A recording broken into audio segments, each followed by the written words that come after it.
Police raid a processing plant in Spain. They're after caviar, otherwise known as black gold. It was a joint Europol-Interpol operation to combat food fraud. This caviar, thought to be from China, was being illegally repackaged as an expensive Iranian product. 6 months ago, European consumers were shaken by revelations of large-scale substitution.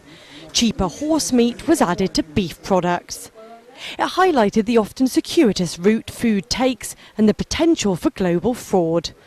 Mitchell Weinberg is founder of Inscatec, a food fraud protection firm.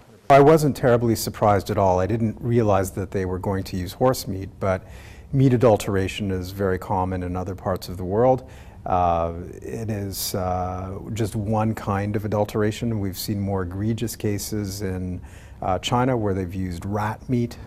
Along with knockoff watches and fake designer clothes, trading standards officers often come across counterfeit food and drink. Alcohol is a particular problem, says Russell Bignell from Wandsworth Council in South London. Bollinger champagne that we seize from a local retailer. This is the genuine bottle, and this is the counterfeit bottle. The labelling is of an inferior quality. The red label, obviously been printed on a home printer here. As you compare that to the original, you notice that the gold writing is embossed. You're also looking for certain spelling mistakes as well. The pan-European police force Europol says the economic crisis has fueled the problem of counterfeiting, and consumers need to watch out. What's in it, you just don't know.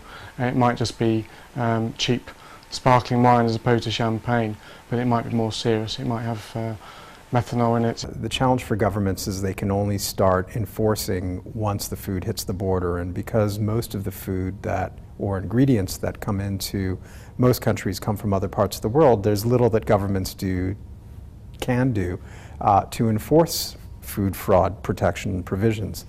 The private sector is taking a more active role. Food testing was stepped up following the horse meat scandal, but it doesn't tackle the causes of food fraud.